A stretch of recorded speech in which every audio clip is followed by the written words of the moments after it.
أعوذ بالله من الشيطان الرجيم. بسم الله الرحمن الرحيم. سبحان الذي أسرى بعبده ليلا من المسجد الحرام إلى المسجد الأقصى الذي باركنا حوله لنريه من آياتنا إنه هو السميع البصير. پاک ہے وہ ذات جس نے اپنے بندے کو مسجد حرام سے مسجد اقصیٰ تک ایک رات میں سفر کرایا.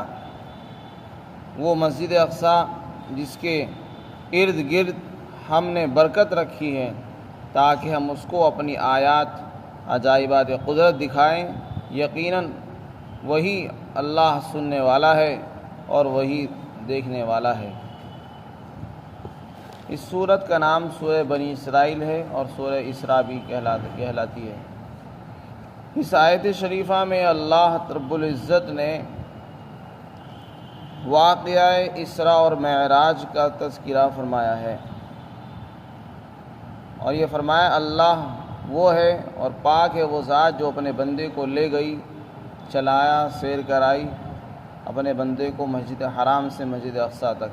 مسجد حرام وہ مسجد کہلاتی ہے جو خانہ کعبہ کے چاروں طرف بنی ہوئی ہے، اور مسجد اقصیٰ سے مراد مسجد بیت المقدس ہے جو فلسطین کے اندر واقع ہے. یہاں کون سے سفر کا ذکر ہے؟ یہ سفر معراج کا ذکر ہے. اللہ کے نبی صلی اللہ علیہ وسلم کو مکہ مکرمہ کے قیام کے زمانے میں ہی معراج بھی ہوئی. یہ دو چیزیں الگ الگ ہیں. ایک ہے مسجد حرام سے مسجد اقصیٰ تک جانا، اس کو اسراء کہتے ہیں، اور پھر مسجد اقصیٰ سے 7ویں آسمان پر پھر آگے سدرۃ المنتہا اور ملأ اعلیٰ تک پہنچنا، اس کو معراج کہتے ہیں. تو اس کو اسراء اور معراج دو نام دیے جاتے ہیں کیونکہ دو سفر الگ الگ ہوئے. ایک زمینی سفر ہوا اور ایک آسمانی اور ہوائی سفر ہوا. اللہ تعالیٰ نے اپنے بندے حضرت محمد صلی اللہ علیہ وسلم کو یہ دونوں سفر کرائے. اس کا واقعہ مسلم شریف میں اور بخاری شریف کے اندر موجود ہے. اللہ تعالیٰ نے یہاں پر عبد کا لفظ ذکر فرمایا کہ اپنے بندے کو اللہ نے معراج اور سیر فرمائی ہے، سفر کرایا. عبد لا کر یہ اشارہ فرما دیا، اس میں آپ کی شان عبدیت کو بھی ظاہر کر دیا کہ اگرچہ ہم نے ایک رات کے اندر اتنا لمبا سفر طے کرایا جو انسان کے لیے بھی ناممکن ہے، لیکن اس سفر کی وجہ سے ان کی شان عبدیت سے نہیں بڑھی. ایسا نہیں ہوا کہ وہ بندے سے خدا بن گئے، بلکہ وہ پہلے بھی بندے ہی تھے اور اب بھی بندے ہی رہیں گے. تو کسی کو یہ وہم اور اشکال نہ ہو کہ ایسا عجیب و غریب سفر کرنا، ایک رات میں چلے جانا، 7 آسمان کی سیر کر کے آنا، جنت جہنم کو دیکھ کر آنا، یہ تو کوئی خدا ہی کر سکتا ہے. یہ تو نبی اور انسان کا کام کیسے ہو سکتا ہے؟ تو اللہ نے لفظ عبد ذکر فرمایا کہ نہیں، وہ بندے ہیں اور غلام ہیں، اور شان عبدیت اللہ کو پسند ہے بندوں کے اندر، اسی کو ذکر فرمایا. اور اس میں ایک اشارہ یہ بھی ہے، عبد لا کر یہ اشارہ کرنا مقصود ہے کہ ہم نے جو ان کو معراج کرائی وہ روحانی اور جسمانی تھی. وہ اپنے پورے جسم کے ساتھ تشریف لے گئے، صرف خوابوں کے اندر نہیں ہوئی، خواب اور خیالات کے اندر دیدار نہیں ہوا اور زیارت نہیں ہوئی، معراج نہیں ہوئی. اس لیے کہ خواب کے اندر تو انسان کچھ کا کچھ دیکھتا ہے، آسمان میں اڑتا ہوا بھی نظر آ جاتا ہے، تو اگر معراج بھی ہوگی تو اس میں کون سی بڑی بات ہے؟ تو خواب کے اندر ہونا کوئی بڑی بات نہیں ہے. لیکن لفظ عبد لا کر اشارہ کر دیا کہ ہم نے اپنے بندے کو سیر کرائی ہے. اور اسرا بھی اشارہ کر رہا ہے کہ ہم یہاں سیر ہوئی ہے، سفر کرایا گیا ہے، باقاعدہ کوئی خواب نہیں دکھایا گیا تھا، سیر ہوئی تھی. اور یہی اہل سنت والجماعت کا عقیدہ ہے کہ اللہ نے اپنے نبی کو جسم اور روح کے ساتھ بیداری کی حالت میں سیر کرائی. اس کا قصہ مسلم شریف میں اس طرح بیان کیا گیا ہے. اللہ کے رسول فرماتے ہیں کہ میرے پاس براق لایا گیا، ایک سفید رنگ کا چوپایا جو لمبا تھا، انتہائی سفید تھا، اور گدھے سے بڑا اور گدھے سے چھوٹا اور خچر سے بڑا تھا۔ انتہائی خوبصورت جانور، جہاں اس کی نظر پڑتی وہ وہاں تک جو ہے قدم رکھتا تھا، حد نگاہ پر اس کے قدم پڑتے تھے، یعنی بجلی کی طرح تیز رفتار وہ سواری تھی جو اللہ تعالیٰ نے آپ کے پاس بھیجی۔ بخاری شریف میں اس طرح ہے کہ آپ فرماتے ہیں کہ میں بیت اللہ کے قریب سونے کی دو حالتوں کے بیچ میں تھا، نہ تو سو ہی رہا تھا نہ جاگ رہا تھا، کچھ سویا ہوا کچھ جاگا ہوا تھا، یعنی بیچ بیچ میں تھا۔ سونے سی کی حالت اور کیفیت سی تھی، غنودگی کی حالت ہو رہی تھی، اسی درمیان میرے پاس تشت لایا گیا سونے کا، جو ایمان سے اور حکمت سے بھرا ہوا تھا، اور 3 آدمی آئے، انہوں نے میرے سینے کو چاک کیا اور سینہ چاک کر کے میرے قلب اطہر کو زمزم کے پانی سے دھویا، پھر اس کو اپنی جگہ پر رکھ دیا اور درست کر دیا، اور پھر میرے پاس براق لایا گیا، اور یہ سب چیزیں آپ صلی اللہ علیہ وسلم کو معلوم تھی۔ تو براق آپ کے پاس لایا گیا، حضرت جبرائیل علیہ السلام تشریف لائے اور آپ کو بٹھایا، خود بھی سوار ہوئے رہبر بن کر، اور پیچھے آپ صلی اللہ علیہ وسلم کو سوار فرمایا، اور اس براق پر آپ تشریف لے گئے مسجد حرام سے مسجد اقصیٰ تک۔ جو مہینوں کا سفر ہوتا تھا وہ آپ نے 1 رات کے مختصر سے عرصے کے اندر طے فرما دیا۔ چنانچہ آپ مسجد اقصیٰ پہنچے تو آپ نے اپنے براق، اپنی سواری کو اسی حلقے میں باندھا جہاں انبیاء کرام اپنی سواری باندھتے تھے، حلقہ کہتے ہیں کڑے کو، اسی کڑے میں اسی حلقے کے اندر باندھ دیا۔ آپ نے 2 رکعت نماز پڑھی۔ بعض روایت میں یہ ہے کہ آپ نے وہاں پر انبیاء کرام کو دیکھا اور اپنے آپ کو انبیاء کرام کے درمیان دیکھا، سب لوگ صفیں لگا کر ایک اذان دی گئی، سب لوگ صفیں لگا کر کھڑے ہو گئے۔ حضرت جبرائیل علیہ السلام نے آپ کا ہاتھ بڑھا کر آگے کیا، آپ نے نماز پڑھائی۔ جب نماز سے فارغ ہو گئے تو پوچھا کہ آپ کو معلوم ہے اے محمد آپ نے کن لوگوں کو نماز پڑھائی؟ تو آپ نے فرمایا کہ نہیں۔ تو حضرت جبرائیل علیہ السلام نے بتایا کہ آج تک اللہ نے جتنے بھی نبی مبعوث فرمائے ہیں آپ نے ان سب کی امامت فرمائی ہے، تو اسی لیے آپ کو امام الانبیاء کا لقب دیا گیا، کیونکہ آپ نے معراج کی رات میں بیت المقدس کے اندر تمام نبیوں کی امامت فرمائی اور اللہ نے سب کو جمع فرمایا۔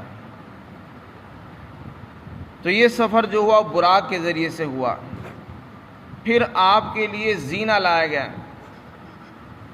زینہ آسمان تک، زمین سے آسمان تک زینہ لایا گیا، اور اس کے ذریعے سے سیڑھیوں کے ذریعے سے آپ حضرت جبرائیل علیہ السلام کے ہمراہ اوپر آسمان پر تشریف لے گئے۔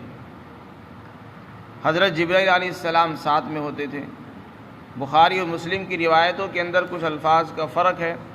بخاری شریف میں ہے کہ جب آپ آسمان پر پہنچے، پہلے آسمان پر، تو حضرت جبرائیل علیہ السلام نے دستک دی تو فرشتے نے پوچھا کہ کون آپ کے ساتھ کون ہیں؟ تو آپ نے فرمایا کہ میرے ساتھ محمد ہے۔ انہوں نے پوچھا کیا ان کو بلایا گیا ہے؟ تو فرمایا کہ ہاں بلایا گیا ہے۔ چنانچہ فرشتے نے دروازہ کھولا اور استقبال کیا اور اچھے کلمات کہے، مرحبا کہا اور سوال و جواب ہوئے۔ پھر حضرت آدم علیہ السلام سے آگے چل کر ملاقات ہوئی۔ حضرت آدم علیہ السلام نے مرحبا کہا، آپ نے سلام کیا اور انہوں نے مرحبا کہا۔ پھر دوسرے آسمان پر پہنچے، وہاں بھی وہی سوال جواب فرشتے سے ہوئے کہ کون ہے آپ کے ساتھ، کیا ان کو بلایا گیا ہے؟ وہی سوال جواب ہوئے۔ پھر دروازہ کھلا اور پھر ان سے اس آسمان پر حضرت عیسیٰ علیہ السلام اور حضرت یحییٰ علیہ السلام سے ملاقات ہوئی۔ آپ صلی اللہ علیہ وسلم نے سلام کیا، انہوں نے مرحبا کہا۔ پھر تیسرے آسمان پر پہنچے تو وہی سوال جواب ہوئے، دروازہ کھولا گیا اور آپ پہنچے، آگے بڑھے تو وہاں پر حضرت یوسف علیہ السلام سے ملاقات ہوئی۔ پھر آگے بڑھے، چوتھے آسمان پر پہنچے، سوال جواب ہوئے، دروازہ کھل گیا، تو وہاں پر آگے بڑھ کر حضرت ادریس علیہ السلام ملے، تو آپ نے ان کو سلام کیا اور انہوں نے مرحبا کہا۔ پھر پانچویں آسمان پر پہنچے، وہاں بھی وہی سوال جواب ہوتے رہے، اور دروازہ کھل گیا، آگے چلے تو وہاں پر حضرت یوسف علیہ السلام تشریف فرما تھے، وہاں پر حضرت ہارون علیہ السلام تھے، ان سے بھی سلام ہوا اور انہوں نے مرحبا کہا۔ پھر چھٹے آسمان پر پہنچے تو وہاں پر حضرت موسیٰ علیہ السلام سے ملاقات ہوئی اور ان کو سلام کیا آپ نے اور انہوں نے مرحبا کہا۔ پھر ساتویں آسمان پر پہنچے، سوال اور جواب فرشتوں سے ہوتے رہے، دروازہ کھولا گیا، جب دروازہ کھل گیا تو آپ آگے بڑھے تو آپ نے سلام کیا حضرت ابراہیم علیہ السلام کو۔ حضرت ابراہیم علیہ السلام ساتویں آسمان پر موجود تھے اور بیت المعمور سے ٹیک لگائے ہوئے تھے۔ بیت المعمور ایک بیت اللہ کا گھر ہے، جیسے بیت اللہ ہے، اسی کے بالکل مقابل میں محاذات کے اندر ایک بیت ہے، بیت المعمور، ساتویں آسمان پر۔ اس کے متعلق روایت میں ہے، حضرت جبرائیل علیہ السلام نے بیان کیا کہ اس بیت المعمور کے اندر روزانہ 70,000 فرشتے داخل ہوتے ہیں، نماز پڑھتے ہیں، اور جو ایک مرتبہ داخل ہو گیا ہے وہ دوبارہ واپس نہیں آئے گا، قیامت تک اس کا نمبر نہیں آئے گا۔ اتنے فرشتے ہیں کہ روزانہ 70,000 فرشتے اس کا طواف کرتے ہیں، اس میں نماز پڑھتے ہیں، اور دوبارہ کسی کا نمبر نہیں آئے گا۔ اس سے اندازہ لگایا جا سکتا ہے کہ فرشتوں کی تعداد کتنی ہے۔ تو بیت المعمور آپ کے سامنے لایا گیا، آپ نے بیت المعمور کو دیکھا، وہ فرشتوں کا کعبہ ہے، فرشتوں کا قبلہ ہے، جیسے کہ انسانوں کا قبلہ بیت اللہ ہے، اسی طرح فرشتوں کا کعبہ اور قبلہ جو ہے وہ بیت المعمور ہے، وہ بالکل اسی کے مقابل میں، اسی کے اوپر ہے۔ پھر آپ کو اور آگے لے جایا گیا سدرۃ المنتہا پر۔ سدرہ کہتے ہیں بیری کو، بیری کے درخت کو کہتے ہیں، اور منتہا کہتے ہیں انتہا کو، یعنی جہاں پر ہر چیز کی انتہا ہو جاتی ہے، وہاں اس سے آگے کوئی بڑھ نہیں سکتا ہے، اس کو انتہا کہتے ہیں۔ فرشتے بس وہیں تک جاتے ہیں، اس سے آگے نہیں جاتے۔ اس کو منتہا کیوں کہتے ہیں؟ منتہا اس لیے کہتے ہیں کیونکہ آسمان سے جو حکم آتا ہے وہ وہاں پر آ کر منتہی ہو جاتا ہے، اور نیچے سے جو اعمال آتے ہیں وہ پہلے وہاں پر منتہی ہوتے ہیں، پہنچتے ہیں، پھر اوپر جاتے ہیں۔ آسمان سے جو حکم آتا ہے پہلے وہ وہاں آتا ہے، اس کے بعد نیچے نازل ہوتا ہے۔ تو پھر آپ کو سدرۃ المنتہا پر لایا گیا، وہ ایک انتہائی خوبصورت درخت تھا۔ آپ فرماتے ہیں کہ اس کے پتے ایسے تھے جیسے کہ ہاتھی کے کان، اور اس کے پھل اتنے بڑے تھے جیسے کہ مقام ہجر کے مٹکے ہوتے ہیں، اتنے بڑے بڑے اس کے پھل تھے۔ اور بعض روایت میں ہے کہ اس کے جڑ میں سے 4 نہریں جاری تھی، 2 باطنی 2 ظاہری۔ ظاہری نہریں نیل اور دجلہ اور فرات ہے، اور باطنی نہروں کے متعلق لکھا ہے ایک نہر کوثر ہے اور نہر رحمت مراد لی جا سکتی ہے وغیرہ۔ اس کے بعد آپ صلی اللہ علیہ وسلم کو اور آگے لے جایا گیا، اور اللہ نے آپ کے پاس وہ وحی نازل فرمائی جو اللہ کو منظور تھا، اور 5 نمازیں فرض کی گئی، 50 نمازیں شروع میں فرض کی گئی۔ جب آپ جو ہے 50 نمازیں لے کر چلے، واپس نیچے اترے، حضرت موسیٰ علیہ السلام کے پاس چھٹے آسمان پر پہنچے تو معلوم کیا کہ کیا ملا ہے، تو بتایا کہ 50 نمازیں امت پر فرض کی گئی ہے۔ تو حضرت موسیٰ علیہ السلام نے فرمایا کہ میں اپنی امت کو آزما کر آیا ہوں، آپ کی امت کے اندر اتنی طاقت نہیں ہے کہ وہ 50 نمازیں فرض ادا کر سکیں، میں تو بنی اسرائیل کو آزما کر آیا ہوں، لہذا آپ اپنے رب کے پاس جائیے اور کچھ تخفیف کرائیے، کمی کرائیے۔ چنانچہ آپ واپس تشریف لے گئے، درخواست کی تو اللہ نے 5 نمازیں کم فرما دی۔ واپس دوبارہ حضرت موسیٰ علیہ السلام کے پاس آئے، انہوں نے پھر وہی بات کہی کہ نہیں، ابھی بہت زیادہ ہیں اور آپ کی امت میں اتنی طاقت نہیں ہے کہ وہ 45 نمازیں ادا کر سکیں۔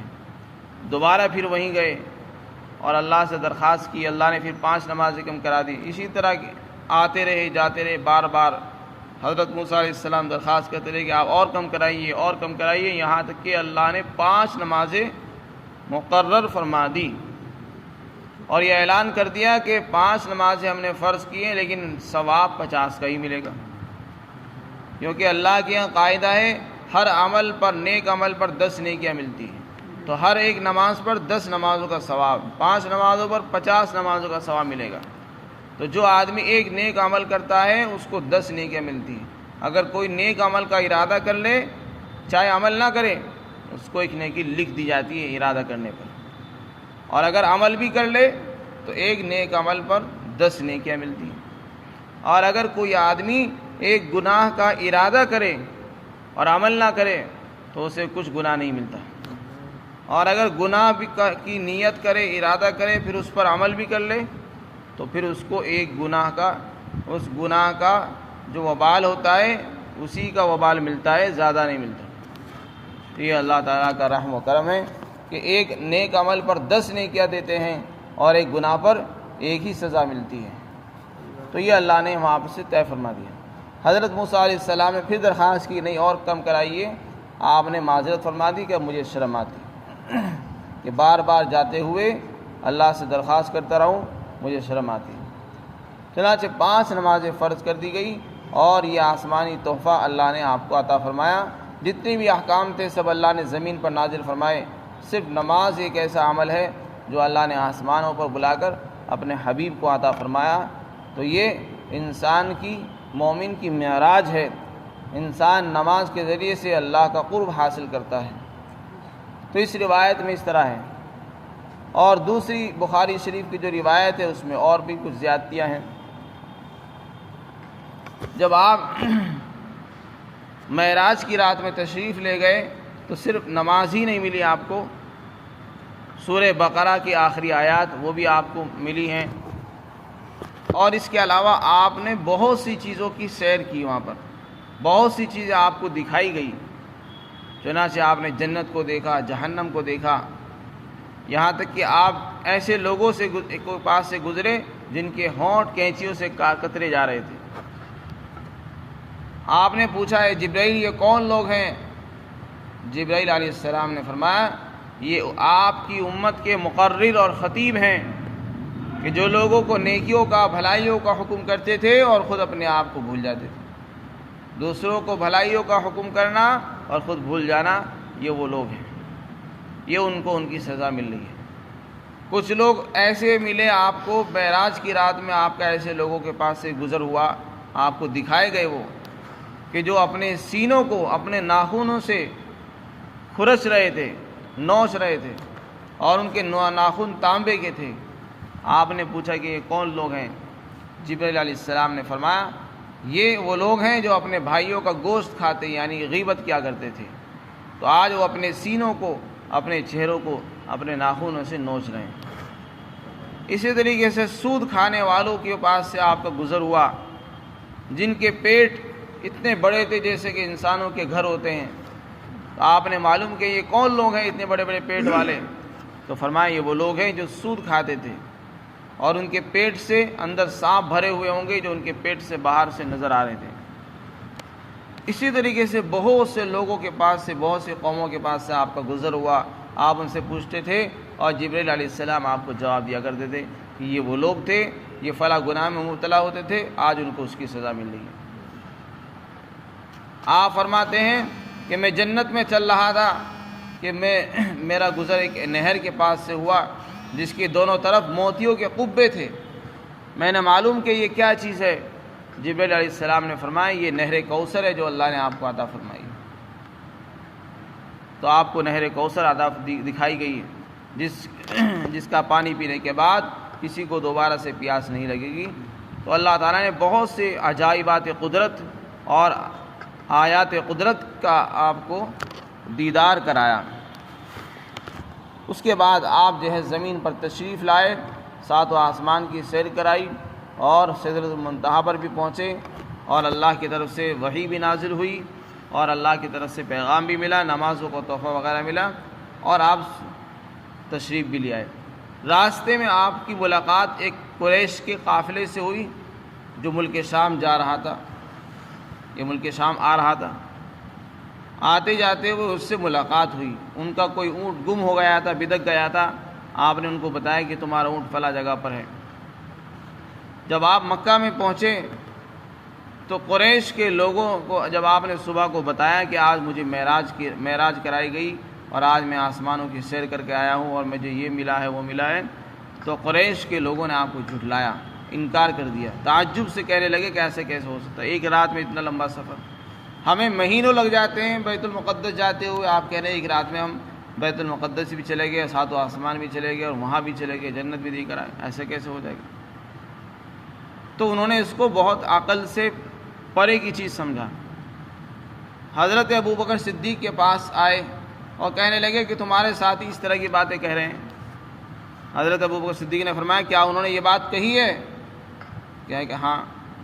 تو فرمایا اگر انہوں نے یہ بات کہی ہے تو بالکل سچ کہی ہے اور میں اس کی تصدیق کرتا ہوں۔ چنانچہ اسی دن سے آپ کا لقب صدیق پڑ گیا، یعنی سچائی بیان کرنے والے اور تصدیق کرنے والے۔ آپ نے سب سے پہلے وہ شخص ہیں جنہوں نے آپ کی معراج کی رات کی تصدیق فرمائی، اور بلکہ تصدیق ہی نہیں کی، آپ تو یہ فرمایا ان قریش مکہ سے کہ تم تو معراج کی رات کو تعجب سے دیکھ رہے ہو، میں تو اس سے بھی بڑی تعجب کی چیز پر یقین رکھتا ہوں کہ وہ یہ کہتے ہیں میرے پاس آسمانوں سے خبریں آتی ہیں۔ آسمانوں سے خبریں آنا اس سے بھی بڑی تعجب کی چیز تھی، میں اس کو بھی یقین کرتا ہوں اور اس کو سچا بتاتا ہوں، اور تمہیں اس پر تعجب ہو رہا ہے کہ رات میں سفر ہو گیا۔ تو سفر ہو جانا کوئی اتنی بڑی بات نہیں ہے، آسمانوں سے خبریں آنا یہ زیادہ تعجب کی بات ہے، میں اس پر بھی یقین رکھتا ہوں۔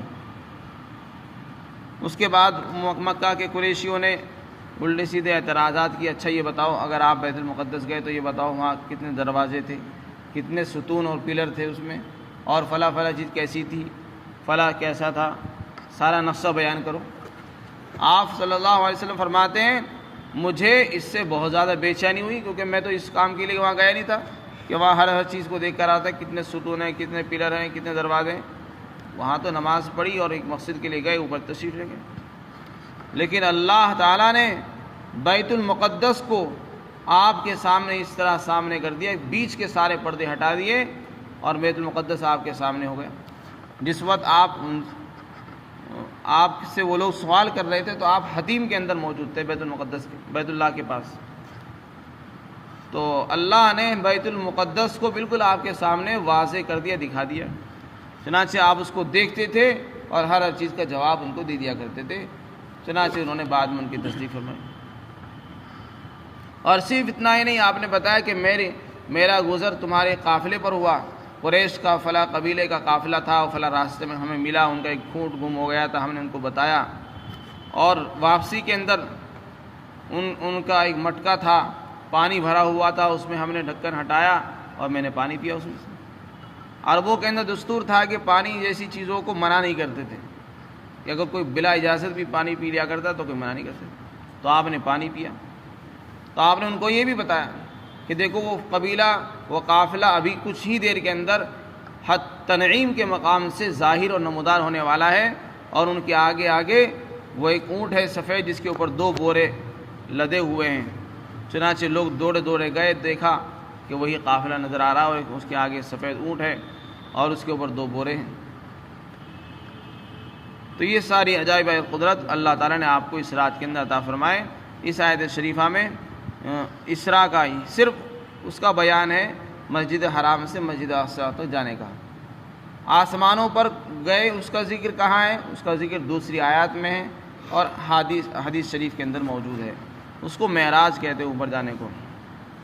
مشرکین اس کو محال سمجھتے تھے اور آج کے دور کے لوگ بھی اس کو محال سمجھتے ہیں، لیکن آج کے دور میں جب کہ ہوائی جہاز کا سفر آسان ہو گیا ہے، آدمی گھنٹوں کے اندر میلوں کا، ہزاروں میلوں کا جو ہے سفر کر دیا کرتا ہے، تو آج کے دور میں ایسی چیزوں کو سمجھنا کوئی ناممکن نہیں ہے، کوئی برا نہیں ہے۔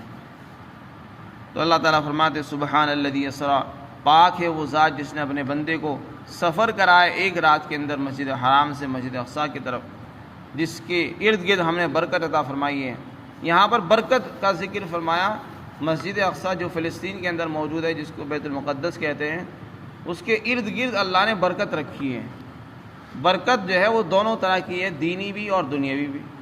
دنیاوی برکت تو یہ ہے کہ اللہ نے وہاں پر نہریں خوب بنائی ہیں، نہریں اور درخت خوب ہیں، پھل ہیں، درخت ہیں، نہریں خوب اللہ نے وہاں پر پیدا فرمائی ہیں، تو وہاں کے لوگ خوشحال ہیں۔ اور دینی برکت یہ ہے کہ اللہ نے آس پاس کے علاقے کو انبیاء کرام کی عبادت گاہ اور ان کا مدفن بنایا ہے۔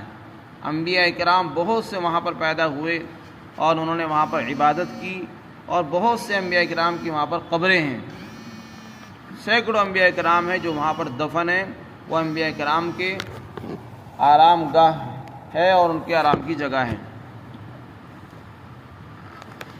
فرمایا ہم نے اس کے ارد گرد برکت عطا فرمائی تاکہ ہم آپ کو دکھائیں اپنی نشانیاں اور آیات، یقیناً وہ سننے والا ہے اور دیکھنے والا ہے۔ چنانچہ آپ کو بہت سی آیات اور نشانیاں، عجائبات قدرت دکھائیں۔